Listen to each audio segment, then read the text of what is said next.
Hello everyone, welcome back to another episode of the Let's Talk Headlines series. I'm your host Jay, and this is The Objective. I want to thank you for tuning in to the 39th episode of the Let's Talk Headlines series. I'm humbled and gracious and thankful that you can be here with me to spend a little bit of time. The date is January 17, 2018, and we do not have a lot of time, folks, but the show is packed. So let's get right to it. But before we do, I want to ask you to follow me on Instagram at The Objective Podcast. Again, it's at The Objective Podcast. And if you do, you can check out some of my posts. And on my show, I like to typically go through some of my posts and some of the captions, ones that I find important.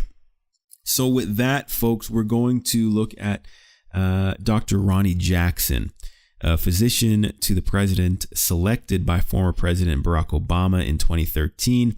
He answered press questions about the president's health. Now, before we move any further,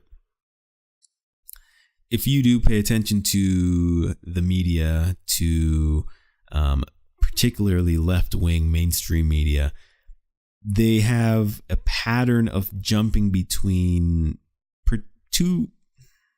I guess it's two that I can think of right now. Maybe there's more, but two different stories. The first one is the Russia collusion. That has been going long and strong for some time. And if that isn't going the way that they want it to go, they typically move over to the president's medical wellness, or his physical wellness, his health, his general wellness. And if they can prove that he is unfit or he's unhealthy, and if they can prove that there was collusion with Russia, then they could proceed with their articles of impeachment. And it goes towards that whole argument, because their end goal is to remove Donald Trump from the presidency. Okay, so this press conference, I was sitting on the edge of my chair, right? And I'm sure they were as well, trying to find things that they can discredit, trying to find evidence that he is unfit. But Dr. Ronny Jackson, and I will say it again, he was selected by former President Barack Obama and retained by this current administration. He stated that President Trump was in excellent health and has incredibly good genes. Moving on here, Dr. Jackson stated that based on the objective medical data obtained from the assessment, he predicts that President Trump will easily and healthily serve 2 full terms if he is reelected. Okay.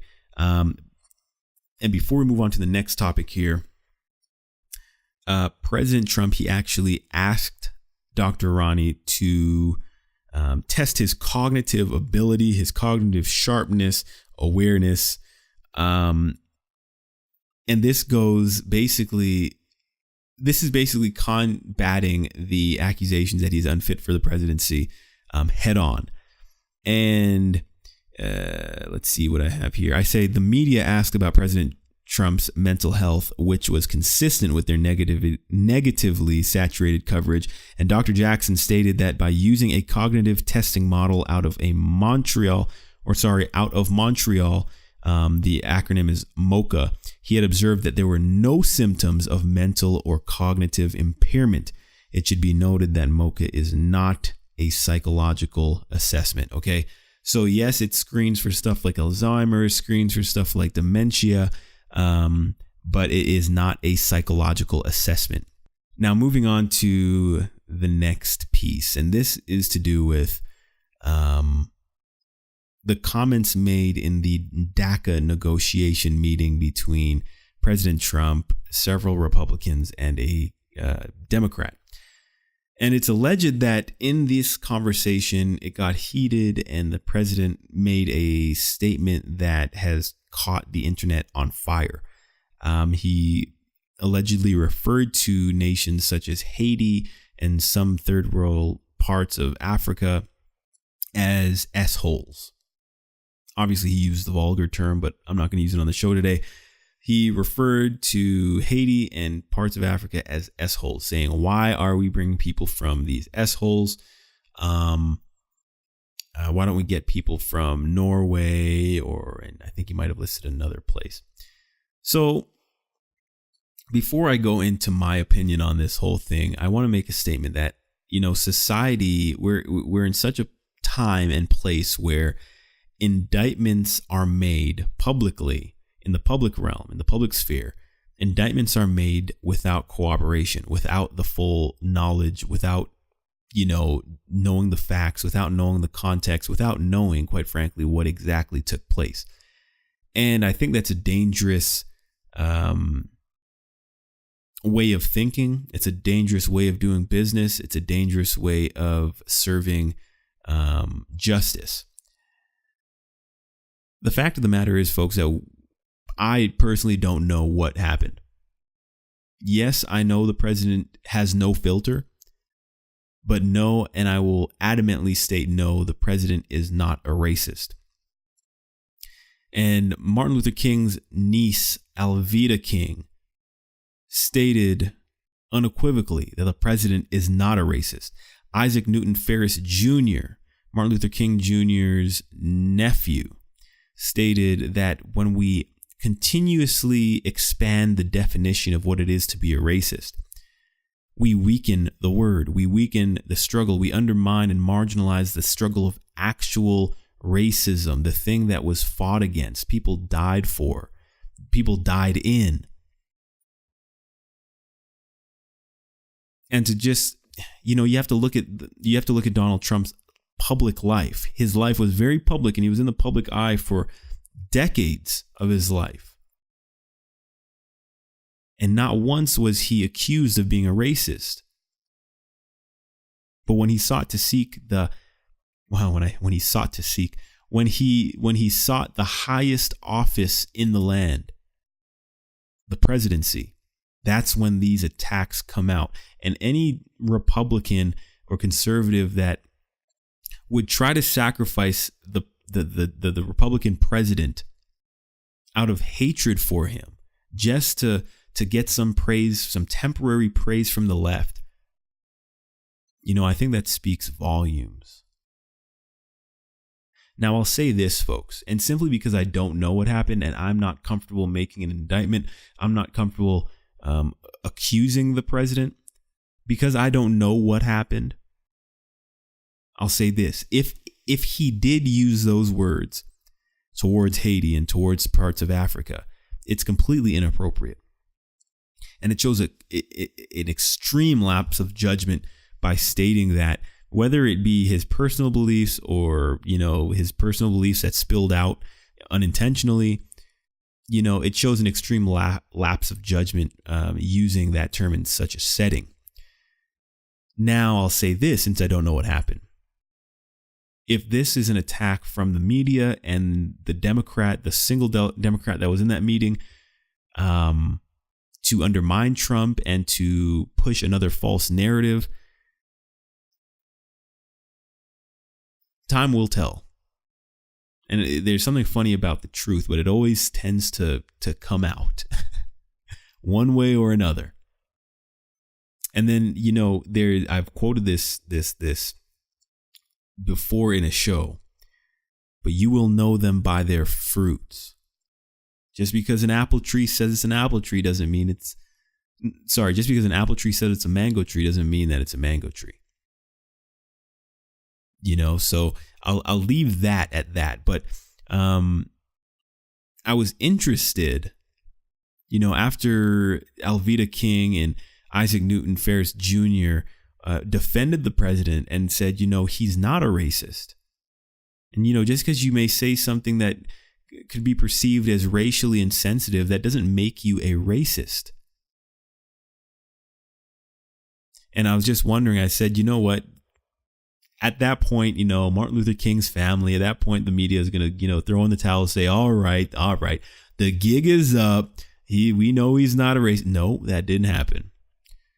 Instead, you'll see that the left is going to discredit the remaining relatives, the surviving relatives of Martin Luther King as a whole. They will fight to the death against common sense. They don't care what race you are. They don't care, if you're a black person, if you're an Asian person, if you're a minority that does not agree with the liberal progressive agenda, they will steamroll you. They will. It doesn't matter if you're related to Martin Luther King, Malcolm X. It does not matter.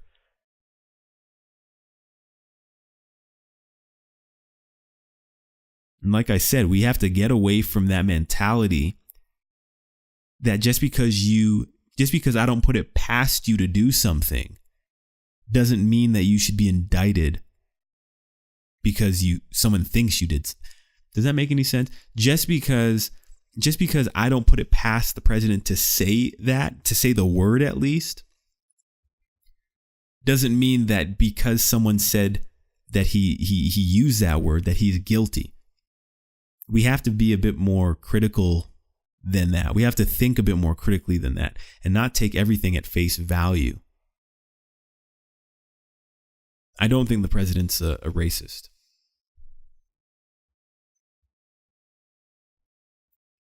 Because if you're gonna say that he's a racist based on something that he said in his past,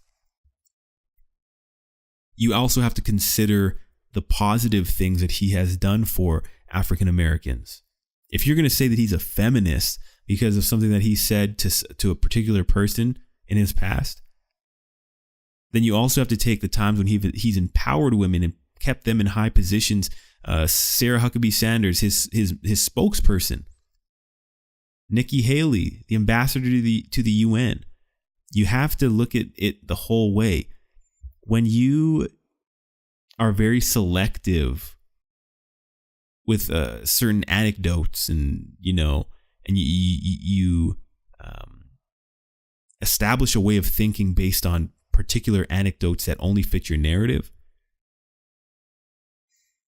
you really shortchange yourself. And oh man, it's really frustrating to think about, guys. But look, we're going a little bit over. I didn't want to go this long, folks. And you know what? I really wanted to bring up some of the comments that my wonderful followers made on some of my posts. Before I end here, I'm going to bring up one. I told her that I'd bring it up. Him or her, forgive me. Kat Pertz. So this was a comment that she made on Joy Villa, the Joy Villa post that I put up. It says, "Is Joy Villa an opportunistic fraud?" After some photos were, brought to the surface. And one thing that Kat Pertz said, she said, "I don't hate Joy Villa, but what she has done and continues to do is frightening. Aside from all the fanny grabbing, the reason you hear so much anger is that she has deceived so many people from all different walks of life. People jumped on the bandwagon because we needed someone to be our voice. She finally found the one thing that got her noticed."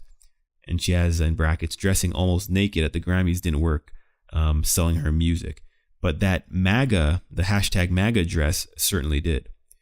Do your homework. Scientology teaches that it's okay to do anything to benefit their cause. It's really sad what she has done. I was for her until I started to research. And so did a lot of others. Most of her followers just speak about her superficially. She's a walking billboard for many. It's a shame. Most all of her comments are about her beauty, clothes, makeup, accessory, etc. She leaves the vile comments on her pages in order to play the victim card, but has deleted all my comments and blocked me from her main account. Someone told me it is a badge of honor. Joy is going into overdrive, deleting comments and blocking us all on Instagram when we leave comments questioning her intentions. So much for her telling us to have the courage to speak up and your voice matters speech. I guess she doesn't think mine does, only hers. So much for the freedom of speech she preaches about. She is sapping way too much energy from what we are trying to do. She's a big disappointment and even bigger distraction. Let's not be fooled again. We must thoroughly vet everyone, especially one who rose from obscurity and seeks power in our government. Hashtag Joy Villa. Hashtag Joy Villa is a fraud. Hashtag MAGA. Thank you, Cat Pertz, for that comment. I couldn't agree with you more. You know, just because we as conservatives want a voice in the mainstream, it's not because we want a voice. It's not because we want fame or glory. It's because we believe that we have a message that is conducive to a successful, growing, economically growing environment where, you know, you can bring kids into this world and you're not fearing for your or their lives. So I do thank you for that, Kat. That was a great comment, and I do really appreciate that. Folks, thank you so much for tuning into today's episode. We will continue. There were other things that I wanted to get to on the agenda, but time is short, and we will touch on them. I will record another episode really soon. So again, follow me on Instagram at The Objective Podcast. Thank you so much for tuning in, folks. Make it your goal to be objective. Have a good night.